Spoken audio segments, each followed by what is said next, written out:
आमच्या मनामध्ये भीती कधी निर्माण होते जेव्हा एखादी गोष्ट आपल्यापेक्षाही शक्तिशाली असते, आपण बदलू शकत नाही. आपल्या मनामध्ये द्वेष कधी निर्माण होतो जेव्हा आपण आपला राग व्यक्त करू शकत नाही. एखाद्या माणसाच्या मनामध्ये जर अपराधी भाव निर्माण झाला ना, तर तो प्रयत्न करण्याचं सोडून देतो. स्वतःला इतरांपेक्षा श्रेष्ठ समजणं आणि इतरांपेक्षा कमी समजणं हे एकच चूक आहे. स्वतः जसे आहोत तसं स्वीकारणं हे योग्य आहे. म्हणजे आमच्या मनामध्ये जे भाव निर्माण होतात ते भाव कसे होतात, लगेच वेगळे निर्माण होतात, तिरस्काराचे निर्माण होतात, नको असं घाणेरडे भाव तयार होतात. मित्रांनो, विचाराच्या पाठीमागे भाव निर्माण होतो. विचार आणण्याचं काम कोण करतं, निर्माण करण्याचं काम कोण करतो? आम्ही करतो. आणि ते जे विचार आहे त्या विचारांच्या मागे त्या भावना येतात आणि त्या भावनांप्रमाणे तुमची कृती घडते. आणि म्हणून आमच्या जीवनामध्ये जे काही बरं वाईट घडतं ना, ते कोणामुळे घडतं? आमच्यामुळे घडतं. कपड्यांच्या रंगावरून शरीराचा रंग ठरत नाही, तसं शरीर आणि मन यांच्या रंगावरून तुमच्या अंतःकरणाचा रंग ठरत नाही. कसं आहे, जर आमच्या मनात राग येत असेल, आमच्या मनात वासना निर्माण होत असेल, आमच्या मनामध्ये वैफल्य येत असेल, आमच्या मनामध्ये चैतन्य येत असेल, हे सगळं आमच्यात आहे म्हणून ते दिसतं. फक्त निमित्त कुणीतरी असतं. तुम्ही सहवासात राहता तेव्हा तुम्ही कसा सहवास निवडता? कोणाच तरी सहवासात तुम्ही राहता तर लोक काय करता? आपल्या अनुकूल सहवास निवडता. मी असं म्हणतो, तुमच्या अनुकूल सहवास निवडण्यापेक्षा तुम्हाला आवश्यक असलेला सहवास निवडा. आणि म्हणून जर तुमच्या विचार आणि भावना तुमच्या विरोधात काम करत असतील तर सगळं जग जरी तुम्हाला वाचवण्याचा प्रयत्न करत असेल तर तुम्हाला कोणीच वाचू शकत नाही.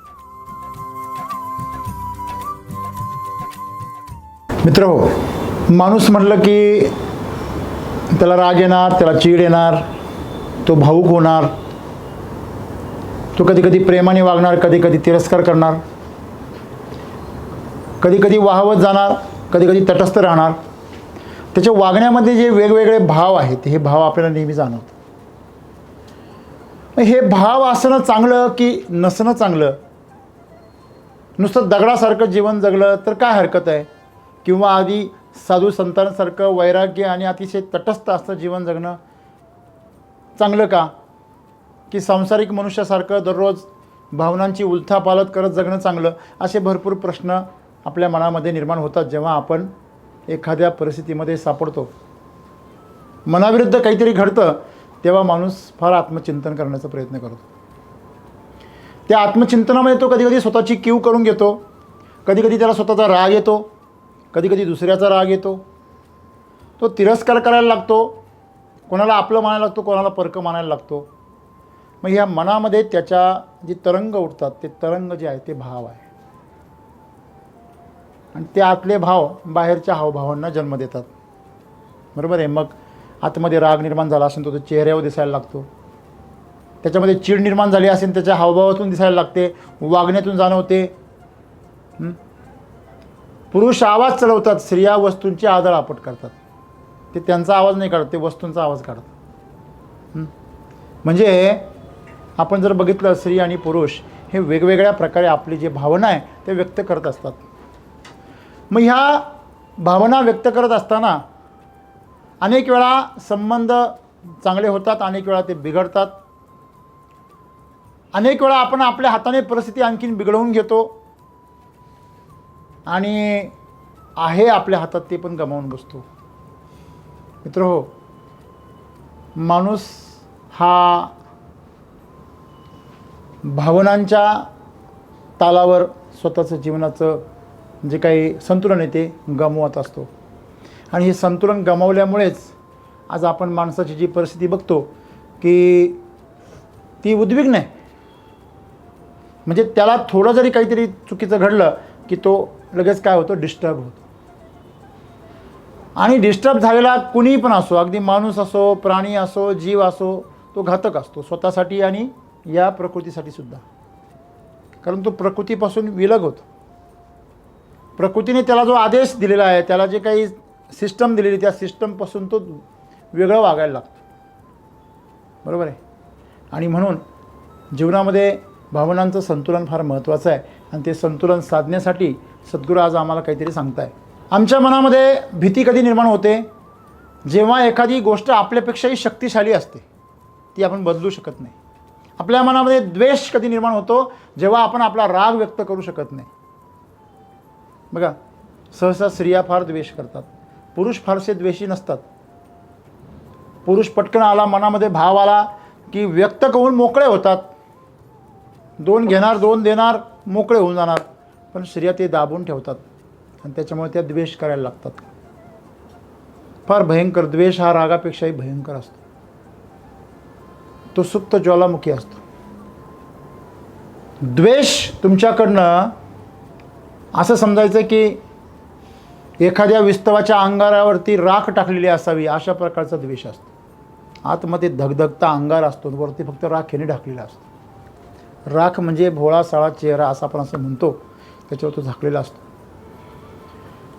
त्याच्यानंतर अजून एक भाव माणसाच्या मनामध्ये तयार होतो, तो म्हणजे अपराधी भाव, गिल्टीनेस. ग्लानी येते माणसाला, पश्चाताप होतो.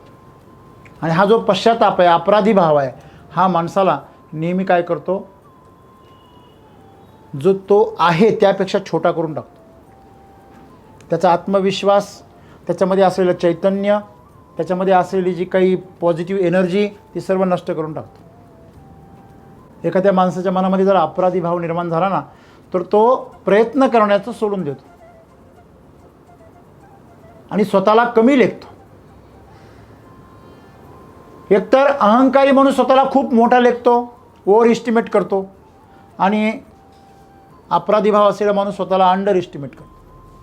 मी आहे त्यापेक्षा स्वतःला कमी लेखतो. Both R wrong. स्वतःला इतरांपेक्षा श्रेष्ठ समजणं आणि इतरांपेक्षा कमी समजणं हे एकच चूक आहे. स्वतः जसे आहोत तसं स्वीकारणं हे योग्य आहे.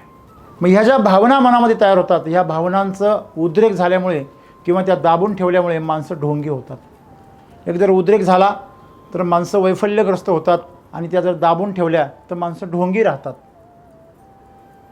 आणि म्हणून सद्गुरू आम्हाला म्हणता, तुम्ही तुमच्या मनामध्ये जो अपराधी भाव तयार होतो, जी भीती निर्माण होते, जो राग निर्माण येतो तुमच्या मनामध्ये, जो द्वेष निर्माण होतो, याचा अर्थ असा आहे की दुसरा कोणीतरी कारणीभूत आहे असं नाही आहे, तर तुमच्याच मनातील जे विचार आहे ते विचार आणि भावना तुमच्या विरुद्ध काम करत आहेत. किती सुंदर स्टेटमेंट आहे बघा. राग, द्वेष, अपराधी भाव, भीती वगैरे हे सगळं तुमच्या मनात जे आज निर्माण होतं आहे, असुरक्षिततेची भावना निर्माण होते, फसवलं गेल्याचीच भावना निर्माण होते. आणि हे सगळं होत असताना एकीकडे भीती वाटते, एकीकडं आपण काहीतरी चुकलं याचा अपराधी भाव वाटतोय, कुठेतरी कोणाचा तरी राग पण येतोय, आणि कोणाचा तरी द्वेष आणि मत्सर पण तयार होतोय. या सगळ्या भावना मनामधून ज्या उठतात, याचं कारण आहे की तुम्ही कुठल्या तरी चुकीच्या विचारांच्या संगतीने काय करत आहात, प्रवास करत आहात. विचार तुमच्या मनामध्ये तुम्ही निर्माण करता आणि त्या विचारातून एक भाव उत्पन्न होतो. आता मी जर इथे म्हटलो काय सुंदर गुलाबजाम आहे, तुमच्या मनामध्ये खाण्याचा भाव निर्माण झाला. सुंदर गुलाबाचं फूल आहे, बघा बघा ना, त्याच्या पाकळ्या बघा, किती गुलाबी रंग बघा, त्याचं गोंडस स्वरूप बघा, कसं जणू काय एखाद्या कपामध्ये ठेवावं, बघा ना किती सुंदर दिसतंय. ते जरबेराचं फूल बघा, किती सुंदर आहे, किती सॉफ्ट आहे, जणू काही गालावर फिरवलं तर मखमली वाटतं. मनामध्ये भाव उत्पन्न झाले, सुंदर भाव उत्पन्न झाले. आता मी जर म्हटलो अरे काय ते गाईचं शेण आहे, काय बघा ना ते किती घाणेरडा वास येतो त्याचा, अरे तुझा हात कसं काय भरला रे त्याच्यामध्ये, अरे आता तर जास्त झालं थोडं. म्हणजे आमच्या मनामध्ये जे भाव निर्माण होतात ते भाव कसे होतात, लगेच वेगळे निर्माण होतात, तिरस्काराचे निर्माण होतात, नको असं घाणेरडे भाव तयार होतात. मित्रांनो, विचाराच्या पाठीमागे भाव निर्माण होतो. आणि विचार कोण आणतो मनामध्ये? विचार आणण्याचं काम कोण करतं, निर्माण करण्याचं काम कोण करतो? आम्ही करतो. आणि ते जे विचार आहे त्या विचारांच्या मागे त्या भावना येतात आणि त्या भावनांप्रमाणे तुमची कृती घडते. आणि म्हणून आमच्या जीवनामध्ये जे काही बरं वाईट घडतं ना, ते कोणामुळे घडतं? हॅलो, आमच्यामुळे घडतं. पण त्याला जबाबदार आम्ही कोणाला धरतो? कोणाला धरतो? समोरच्याला धरतो, परिस्थितीला धरतो, यंत्रणेला धरतो. आणि मग आम्ही वैफल्य व्यक्त केल्याशिवाय दुसरं काहीच करू शकत नाही. बरोबर आहे? आणि म्हणून लक्षात ठेवा, जीवनामध्ये फार सुंदर गोष्ट आहे. हे असं कधी झालं का हो, तुम्ही पांढरे कपडे घातले आणि गोरे झाले, आणि काळे कपडे घातले म्हणून काळे झाले, असं कधी झालं का? झालं असं कधी? नाही. का बरं नाही होत असं? कपडे कपडे आहे, शरीर शरीर आहे. कपडे जिवंत थोडी आहे. कपड्यांच्या रंगावरून शरीराचा रंग ठरत नाही, तसं शरीर आणि मन यांच्या रंगावरून तुमच्या अंतःकरणाचा रंग ठरत नाही. तुमचं अंतःकरण नेहमी ह्या कपड्यांपासून, शरीरापासून आणि मनापासून कायम अलिप्त असतं. त्याला कुठलीच अवस्था नाही. ते कधी जन्माला येत नाही, कधी मरण पावत नाही. ते तरुण नसतं, लहान नसतं, मोठं नसतं. त्याला राग नाही, त्याला द्वेष नाही, त्याला मोह नाही, त्याला माया नाही. त्याला कधी कधी कशाचा स्पर्श होत नाही, कधीच नाही होत. ते कायम अस्पर्शित आहे. दिव्याला काजळी येईल, ज्योतीला कधी काजळी येत नाही मित्रांनो. हां, तिच्या भोवती धूर साचेल, पण त्या काजळीतून सुद्धा जी ज्योत आहे ती प्रखरपणे बाहेर पडण्याचा प्रयत्न करते. ती जी ज्योत आहे ते आम्ही आहोत, ऊर्जा आहोत आम्ही. परंतु आम्ही त्याच्यावर जे शरीराचे कपडे घातले ना, त्या कपड्यांच्या प्रमाणे आम्ही त्या आत्म्याला गणना करण्याचा प्रयत्न करतो. जसं आमचं शरीर आहे तसं आमचं अंतःकरण आहे असं आम्ही समजतो, पण तसं वास्तविकपणे नसतं. हे माणसाला कधी कळतं? शांत झाल्यावर. जर मला सांगा, एखादी गोष्ट घडून गेल्यानंतर तुम्हाला ज्यावेळेस घडत असताना ॲग्रेशन येतं. एखादी गोष्ट तुमच्या मनाविरुद्ध घडली, तुम्ही ॲग्रेसिव्ह होता, लगेच आक्रमक होता, राग येतो, व्यक्त होतो, प्रतिक्रिया केली जाते. आणि तेच ज्यावेळेस शांत होतं, समोरून कुठल्याही प्रकारचं प्रतिक्रिया जर नाही आली, एखाद्याने प्रतिक्रिया केली, समोरून प्रतिक्रिया नाही आली, तर रिग्रेशन येतं. रिग्रेशन म्हणजे पश्चाताप होतो, वैफल्य येतं, स्वतःमध्ये अपराधी भाव तयार होतो. आणि अपराधी भाव तयार झाल्यानंतर आपण आपल्याच नजरेतून उतरून जातो. आणि सर्वात मोठं हे नुकसान आहे. प्रत्यक्षामध्ये तुमचं अंतःकरण, ज्याला आत्मा आम्ही म्हणतो, ज्याला ऊर्जा म्हणतो, ना ते ॲग्रेशनमध्ये होतं, ना ते तुमच्या रिग्रेशनमध्ये आहे. ते त्याच्यापासून अलिप्त आहे, पण तुम्ही त्याला ते चिकटवल्यामुळं त्याला पण त्याच्या हादरे बसता. जसं मी नेहमी उदाहरण सांगतो, जोपर्यंत नारळ तुमचा ओला आहे तोपर्यंत खोबरं त्या करवंटीला चिकटलेलं आहे. बाहेरचा आघात थेट त्या आतल्या खोबऱ्याला बसतो आणि खोबरं तळकतं. तुमच्या ऊर्जेला धक्का पोचत नाही का? जरूर बसतो. वारा आल्यानंतर ज्योत इकडे तिकडे हालते, कदाचित विजते सुद्धा, परंतु ती तुमच्या माझ्या डोळ्यांना विजलेली आहे. प्रकृतीच्या दृष्टीने ती सतत तेवत आहे सगळीकडं. म्हणून तर तुम्ही काडीची पिठी पेटवल्यावर ती पेटते. तुमच्यात नशा आहे म्हणून दारू तुमच्यात नशा आणते. तुमच्यातच जर नशा नसेल तर दारू तुमच्यामधली नशा पेटू शकत नाही. मला सांगा,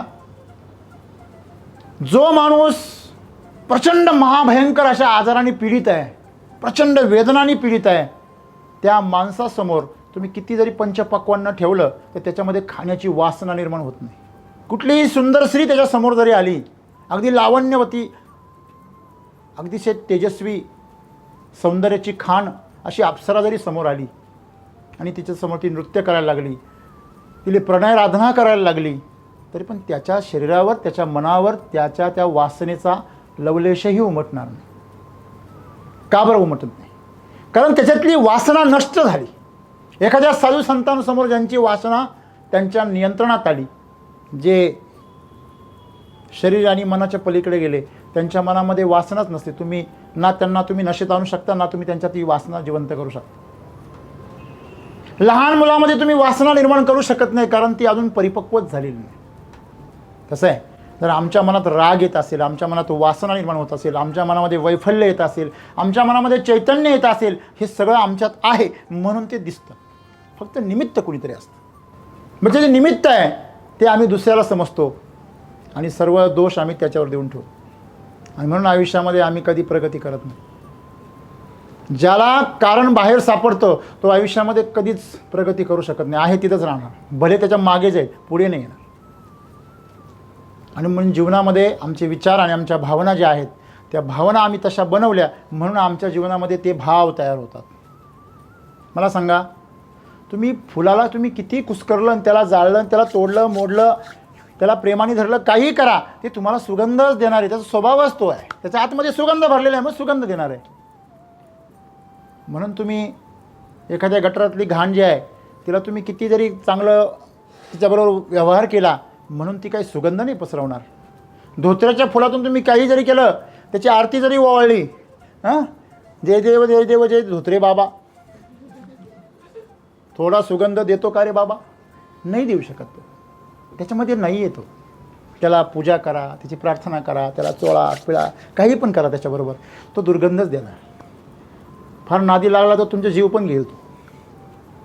तसं आहे, तुमच्या हात काय आहे? तुम्ही धोत्र्याचं फूल आहे का गुलाबाचं फूल आहे हे तुम्ही स्वतःला विचारा. आणि मग तुमच्यातून ते भाव निर्माण होणार.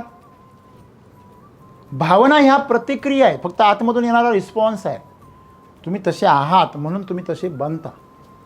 आणि म्हणून स्वतःला जसं तुम्हाला घडवायचं आहे तसं आतून निर्माण करणं गरजेचं आहे. जो निर्भाव माणूस आहे ना, जो मनुष्य वासना आणि कामनेच्या पलीकडे गेला ना, ज्याच्यामध्ये सेवाभाव निर्माण झाला, जो आध्यात्मिक पुरुष आहे, स्त्री आहे, तुम्ही त्याला प्रेमाने वागा तर तो प्रेमानेच वागणार. तुम्ही त्याच्याशी रागाने वागा तर तो प्रेमानेच वागणार. तुम्ही त्याच्याशी कसंही वागा. कुणी वंदा कुणी निंदा, प्रेम करणे आणि काळजी घेणे हाच आमचा धंदा, असं त्याचं जीवन असतं. दुसऱ्याचा राग करणे, दुसऱ्याने आपली कीव करणे हे काय फार वेगळं नाही. फक्त नाणं जरा उलटं केलेलं आहे. ही समोरची चाल आहे आणि दुसरी उलटी चाल आहे, बस एवढाच फरक आहे. एक समोरून आहे, एक पाठमोरा आहे, बस एवढंच आहे. समोरच्याचा राग येणे आणि स्वतःची कीव येणे हे दोन्ही एकच गोष्टी आहे. मग जीवनामध्ये आज तुम्ही कुठल्या अवस्थेमध्ये आहे? तुम्ही स्वतःची कीव करता का स्वतःच्या बाबतीत तुम्ही कठोर बनता? हां, तुम्ही जर स्वतःच्या बाबतीमध्ये कठोर बनत असाल, स्वतः म्हणजे कोण हो? स्वतः म्हणजे हे मन आणि विचार आणि आमचं शरीर, याच्या बाबतीमध्ये कठोर होण्याची गरज आहे. ज्यावेळेस तो एखादी कार लोनवर घेतो किंवा विकत घेतो एखादा कर्मचारी, तेव्हा त्या गाडीला तो स्वतःच्या कुटुंबापेक्षा जास्त जपतो. आता मला सांग, कोण कोणाच्या सेवेला आहे? कार आपल्या सेवेला आहे. कार परत नवी आणता येईल, घरातली माणसं परत नवी आणता येतील का? पण तो कार खराब झाली म्हणून घरातल्या माणसांना दुखावतो. हे खरं आहे का खोटं आहे? पावसाची एवढ्या चिडचिडीची गाळाची गाडी कशाला नेली बाहेर? एवढ्या उन्हातानाची गाडी कशाला बाहेर नेली? मग सावलीत न्यायची का? हां, म्हणजे माणसं तापलेत चालतील, गाडी नाही तापली पाहिजे. माणसं चिखलाने भरलेत चालतील, पण गाडी नाही भरली पाहिजे. हे खरं आहे का खोटं आहे? माणसं एवढे भौतिकवादी झाले. बऱ्याच घरांमध्ये तुम्ही जर गेलात ना, जर पाहुणे जर आले आणि त्यांच्याबरोबर जर पोरं आले ना, तर त्या बिचाऱ्या बाईचं सारखं लक्ष त्या सोफ्याकं, त्या कपड्यांकं, हे घाण करतं का काय, खराब करतं का काय, त्याला काय लागतं काय नाही, पाहुण्यांचं काय म्हणणं आहे याच्याशी काही घेणं नाही. माझा सोफा खराब झाला का, माझं तोरण तोडलं का, माझं कब्बशी, हां, हे काय? हे सगळं मायामोहाचं जीवन आहे आणि ह्याच्यामध्ये माणूस गुरफटला आणि म्हणून हे सगळे भाव तयार होतात. म्हणून हे जे शरीर आहे, हे मन आहे, ह्याच्यापासून जो मुक्त झाला तो त्या भावनांपासून मुक्त झाला. आणि म्हणून आपण एक लक्षात ठेवायचं आहे, मी तुम्हाला जिवंतपणी वैराग्य किंवा संन्यास घ्या असं म्हणत नाही आहे, पण तुम्ही जे काही जीवन जगता ते आनंदाने जगा ना. तुम्हाला आनंदाची फक्त झलक मिळते आणि तुम्ही तेवढ्यावर समाधान मानता. परमानंद शोधा ना, बरोबर आहे?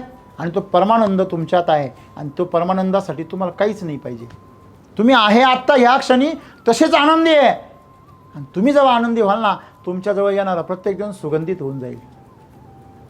पण आमचं कसं आहे, हां, मी गुलाबाचं देतो आहे की नाही, तू मोगऱ्याचा दे, सुगंध म्हणतोय मी, हां, आहे की नाही?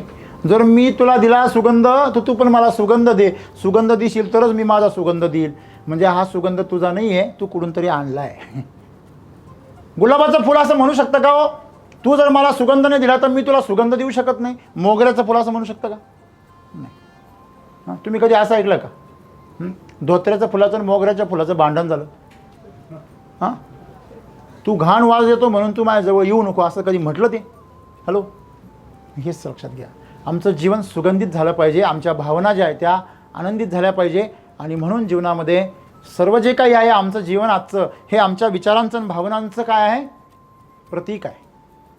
तुम्ही आनंदी आहात तुमच्यामुळे, तुम्ही दुःखी आहात तुमच्यामुळे, तुम्ही प्रगती केली आहे तुमच्यामुळे, तुम्ही अधोगती करतायत तुमच्यामुळे, तुम्ही नैराश्यामध्ये आहात तुमच्यामुळे आहात. आणि ह्याच्या तुमच्यामध्ये म्हणजे तुमच्यातले विचार आणि त्याच्यानुसार तयार झालेल्या भावना. मग तुम्ही तुमच्या विचारांवर जर नियंत्रण ठेवलं तर भावनासुद्धा काय होतील? आपोआप सुंदर होतील. हां, आहे की नाही? सुंदर विचारांच्या पोटी सुंदर भावनांचा जन्म होतो की नाही होतो? आणि निगेटिव्ह विचारांच्या पोटी नेगेटिव्ह भावनांचा जन्म होतो. मग लक्षात ठेवा, जेव्हा तुम्ही सहवासात राहता तेव्हा तुम्ही कसा सहवास निवडता? कोणाच तरी सहवासात तुम्ही राहता, तर लोक काय करता, आपल्या अनुकूल सहवास निवडता. मी असं म्हणतो, तुमच्या अनुकूल सहवास निवडण्यापेक्षा तुम्हाला आवश्यक असलेला सहवास निवडा. ज्या सहवासात गेल्यानंतर तुम्हाला प्रेरित होता, ज्या सहवासात गेल्यानंतर तुम्हाला सक्रिय होण्याची इच्छा होते, काहीतरी करण्याची इच्छा होते, ज्या सहवासात गेल्यावर तुम्हाला तुमच्यामधल्या कमीपणाची जाणीव होते, ज्या सहवासामध्ये गेल्यावर तुम्हाला तुमच्यापेक्षा उच्च शिखर दिसायला लागतं, ज्या सहवासामध्ये गेल्यानंतर व्यक्ती असो, विचार असो, तिथं गेल्यावर तुम्हाला तुमचा आनंदाचा स्रोत दिसायला लागतो, ते सहवास तुम्ही निवडला पाहिजे. आणि तो सहवास निवडला तरच तुमचे विचार काय होतील, सुंदर होतील. विचार आपोआप सुंदर होत नाही. विचार बिघडायला काहीच करावं लागत नाही, पण विचार सुंदर करायला खूप काही करावं लागतं. नेहमी लक्षात ठेवा. तुम्ही एकटे राहा, तुमचे विचार अधोगतीला जायला अजिबात वेळ लागणार नाही. आपल्याला जर आमचे विचार सुंदर करता आले असते तर आम्ही केव्हाच प्रगती केली असती. हॅलो. परंतु तेवढं आमच्यावर नियंत्रण नाही. जंगलात वाघ असेल तर जाताना आपण काय म्हणतो, 4-2 जण संघ घ्या रे बाबा, एकटा कुठं जाऊ. एखाद्या रस्त्याला जर दरोडेखोरांची भीती असेल तर पूर्वी त्या MP मध्ये जाताना एका घाटामध्ये, खांडव्यामध्ये, त्या परिसरामध्ये एका घाटात जाताना कायम दरोडेखोरांची भीती असायची. तर पोलीस व्हॅन काय करायची, 10-12 गाड्या एकत्र करायची मग सोडायची ग्रुप करून. आमच्या जीवनामध्ये जर आनंद नसेल, सुख नसेल, तर आम्ही असा सहवास काय केला पाहिजे, निवडला पाहिजे, जो आम्हाला सुरक्षित करतो. आम्ही एकटे राहून चालणार नाही. हां, एकटे आम्ही तेव्हा राहू शकतो जेव्हा आम्ही या सगळ्या बंधनातून काय हो, मुक्त हो. आम्हाला कुठल्या दुसऱ्या व्यक्तीची, विचारांची, कशाच्याही सहवासाची गरज नाही. अशी परिस्थिती जेव्हा येईल, मला सांगा, तुमच्याकडं सोनं आहे परंतु ते स्वच्छ केलेलं नाही, मग ते काय करावं लागतं, घासावं लागतं, ते जाळात टाकावं लागतं, तेव्हा ते काय होतं, तेजस्वी होतं. तसं तुम्ही सोने आहात, प्रत्येकजण तुमच्यात सोनं आहे, पण त्याच्यावरती काय आहे, सगळं गंज चढलेलं आहे, जंग चढलेलं आहे, सगळी घाण साचलेली आहे, सगळी बाहेरची घाण त्याच्यावर साचलेली आहे, सगळी आतलं सोनं झाकून गेलेलं आहे. आणि म्हणून ते काळवंडलेलं जे काही वरचा थर आहे, तो थर साफ करण्यासाठी आपल्याला त्याला जाळामध्ये घालावं लागेल. आणि तो जाळ जे आहे तीच तपश्चर्या आहे. आणि तपश्चर्या काय, जी गोष्ट तुम्हाला पटत नाही पण ती गरजेची आहे, ती करणं म्हणजे तपश्चर्या. बरोबर आहे. तर मग जीवनामध्ये आज आम्हाला आनंद पाहिजे, आम्हाला चांगलं वातावरण पाहिजे, प्रगती पाहिजे, सगळंच पाहिजे, तर ती आम्ही निर्माण करू शकतो. दुसरं आम्हाला देऊ शकत नाही. दुसरं तुम्हाला संधी देईल, वातावरण देईल, एक व्यासपीठ मिळेल, म्हणून बोलायचं तुम्हालाच आहे. जसं आपण म्हणतो, घोड्याला तुम्ही पाण्यापर्यंत नेऊ शकता पण त्याला पाणी पाजू शकत नाही. हॅलो. तसं ही प्रकृती तुम्हाला आनंदाच्या दरवाजापर्यंत घेऊन जाऊ शकते, तुमच्यासाठी तशी व्यवस्था करू शकते. तुमची पुण्याई असेल तर तुम्हाला तसं वातावरण देऊ शकते, संधी देऊ शकते, पण तुम्हाला ते यश नाही देऊ शकत. ते तुम्हाला निर्माण करायचं. बरोबर आहे. त्याच्यामुळे जीवनामध्ये इतरांकडं बघून जगण्यापेक्षा तुम्ही स्वतः आतमध्ये बघा की माझ्या आतमध्ये विचार कसे आहे, माझ्या आतमध्ये भावना कशा आहे, त्या ढोंगी आहे का, त्या वरवर दाखवण्यासाठी आहे का त्या खरंच ओरिजिनल आहे, हे आम्ही शोधलं पाहिजे. आम्ही फळ बघून काम करतो की आम्ही कामावर प्रेम करतो. तुम्ही जर कामावर प्रेम करत असाल तर तुम्ही फळाची कधी अपेक्षा करणार नाही. आणि तुम्हाला जर वाटत असेल की माझ्यावर अन्याय होतो आहे, तर हे तुम्ही स्वतःची कीव करू राहिली म्हणून नाही. म्हणजे एवढे दिवस तुमच्यावर अन्याय नव्हता होत आणि आता अचानक अन्याय व्हायला लागला. म्हणजे ही जी आपली कल्पना आहे ती कल्पना काय आहे, चुकीची आहे. लक्षात घ्या. जीवनामध्ये तुम्ही जे व्यवसाय करता, नोकरी करता, शेती करता, बिझनेस करता, जे काही करता जीवनामध्ये, त्याच्यामध्ये तुम्हाला एवढे दिवस तुम्हाला जे योग्य वाटतं एखादी गोष्ट, आणि एक अचानक ती गोष्ट तुम्हाला काय चुकीची वाटायला लागते, ती माणसं चुकीची वाटायला लागतात. याचा अर्थ असा, घरामध्ये असेल, आपण कुटुंबामध्ये राहतो, मित्र असेल, परिवार असेल, त्याच्यामध्ये काही माणसं आपल्याला अचानक चुकीची वाटायला लागतात, तेव्हा स्वतः समजून घ्यायचं, आत्मपरीक्षण करायचं की आपले विचार बदलले, आपले विचार भरकटले, आपण भरकटलो, परिस्थिती किंवा व्यक्ती नाही. म्हणून तुमच्या मनामध्ये जर आज अपराधी भाव येत असेल, भीती येत असेल, तुमच्या मनामध्ये राग येत असेल, कोणाबद्दल द्वेष निर्माण होत असेल, तर हे बाहेर नाही आहे, याचं कारण आतमध्ये आहे. निमित्त बाहेर असू शकतं परंतु ती जी घटना आहे ती घटना बाहेर नाही, ती घटना तुमच्या आत आहे. आणि म्हणून लक्षात ठेवायचं, कागद उडत आहे म्हणून कागद गोळा करून चालत नाही, फॅन बंद करायला पाहिजे पहिला. फॅन जर बंद नाही केला तर अख्ख्या खोलीत पसरलेले कागद तुम्ही किती गोळा करा, ते काय होणार आहे, परत परत उडत राहणार आहे. जे विचारांचे कागद तुमच्या अवतीभोवती सतत उडत राहणार. त्या विचारांचा स्रोत बाहेर नाही आहे, तो आतमध्ये आहे. पण तो स्रोत तुम्ही जर कंट्रोलमध्ये आणला, तुमचे विचारसुद्धा कशात येतील? कंट्रोलमध्ये. काय येतो आहे माझ्या मनामध्ये हा विचार, त्याचं चिंतन करा, आत्मपरीक्षण करा आणि त्यानुसार भाव तुमचे बदलतील. आणि म्हणून जर तुमच्या विचार आणि भावना तुमच्या विरोधात काम करत असतील तर सगळं जग जरी तुम्हाला वाचवण्याचा प्रयत्न करत असेल तर तुम्हाला कोणीच वाचू शकत नाही. सगळ्या जगाने जरी प्रयत्न केला का तुमची प्रगती करायची, नाही करू शकत. साक्षात परमात्मा जरी खाली आला, ब्रह्मदेव जरी तुमच्या समोर आला, तरी तुमचं थोडंसुद्धा भलं तो करू शकत नाही. कारण तुमच्या आतमध्ये तुम्हीच तुमच्या विरोधामध्ये काम करताय. ज्याने स्वतःच्या हातामध्ये शस्त्र घेतलं आणि जो स्वतःवर वार करायला निघाला, त्याला कोण वाचवणार? आणि म्हणून जीवनामध्ये सगळं काल आपण स्वतःचे दुश्मन होऊ नका. कळत नकळतपणे आपण काय करतो? स्वतःचे दुश्मन होतो. आणि असे स्वतःचे दुश्मन झाल्यामुळेच आपल्या जीवनाचा जी रास्ता आहे तो भरकटतो आणि आपण प्रगती सोडून अधोगतीच्या दिशेने प्रवास करायला लागतो. आणि लक्षात ठेवा, प्रगती करायला जेवढी ऊर्जा लागते ना, तेवढी ऊर्जा समजा वर्षभर तुम्ही मेहनत करताय, 5-10 वर्ष मेहनत करताय आणि प्रचंड ऊर्जा लावून तुम्ही प्रगती करताय आणि तुम्ही एक दिवस जरी तुमची मेहनत तुम्ही उलट्या दिशेने केली,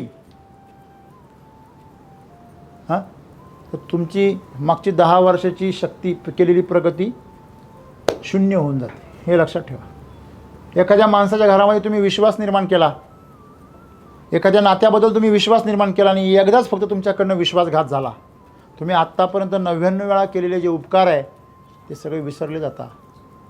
हे खरं आहे खोटं आहे? आणि म्हणून नेहमी स्वतःची कीव करणं सोडून द्या आणि जे साक्षात वास्तविक जे आहे ते सत्य शोधायला शिका आणि ते सत्य तुम्हाला तुमचा योग्य मार्ग दाखवेल. तुम्ही जर स्वतःचे दरवाजे बंद करून बसले, तुमच्या मनाचे दरवाजे, तुमचा मेंदू सगळ्या बाजूनी बंद करून बसले, तर तुम्हीच तुमचे दुश्मन आहे. तुम्ही तुमच्या घराचे दरवाजे खिडक्या सगळ्या बंद केल्या आणि आतमध्ये तुम्ही गुदमरायला लागले. तुम्ही सगळ्या कड्या आतमध्ये लावून घेतलेल्या आहे. तुम्हाला कोण वाचवेल? बाहेरचा प्रकाश, बाहेरची हवा तुमच्यापर्यंत पोहोचत नाही. आणि हेच घडतं जेव्हा माणसं अपराधी भाव, भीती, द्वेष, मत्सर अशा प्रकारच्या गुणांमध्ये स्वतःला बुडवता. मी तुम्ही पाहिलं असेल, अनेक लोक नैराश्यामध्ये गेले की परत बाहेर येतीच नाही, पण अगदी कोमात जाता नंतर. मग प्रकृती पण म्हणते, काय म्हणते? याचं जाऊ द्या, आता व्यवस्था संपली याची, आहे की नाही, रामनाम सत्य करायचं. मग प्रगती त्याला मृत्यूकडे घेऊन जाते. हे लोक आत्महत्या का करता? मग प्रकृतीला अशा प्रकारचे कमजोर प्राणी नको आहे. मग प्रकृती त्यांना तशी बुद्धी देते, तू संपव, हे माझं परत देऊन टाक सगळं. मातीला माती दे, पाण्याला पाणी दे, हवाला हवा देऊन टाका, आकाशाला अग्नीला अग्नी. हे पंचमहाभूत सगळे वेगळे व्हायची इच्छा करता. लक्षात ठेवा, जेव्हा तुमच्यातलं चैतन्य दुःखी होतं तेव्हा तुमच्यातले पंचमहाभूत एकमेकापासून वेगळे व्हायला तडफडतात आणि म्हणून तुमच्यामध्ये नैराश्य येतं आणि मरण्याची इच्छा होते. ती मरण्याची इच्छा नसून ह्या सर्व पंचमहाभूतांनी आपला आपला हिस्सा मागे परत मागण्याची ती काय आहे? पद्धती आहे. बघा, एखादा उद्योग जर बुडायला लागला ना, त्याच्यामध्ये ज्यांनी गुंतवणूक केली ते सगळे गुंतवणूकदार आपला शेअर्स काढून घ्यायच्या मागे लागतात. एखादी बँक जर बुडायला लागली ना, तर त्याच्यामध्ये ज्यांनी गुंतवणूक केली सगळे खातेदार रांगा लावता, माझे पैसे पहिले काढून घ्या. हे पंचमहाभूत करत नसतील का? तसं सिंपल आहे. ज्यांनी तुम्हाला शरीर दिलं त्यांचे आभार तर तुम्ही मानत नाही, वरून तुम्ही त्याचा तिरस्कार करता, त्या जीवनाचा, त्या शरीराचा, मनाचा.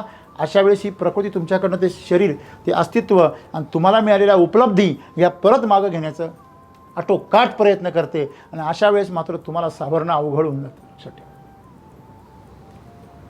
एखाद्या कड्याच्या उतारावर तुम्ही वरती चालला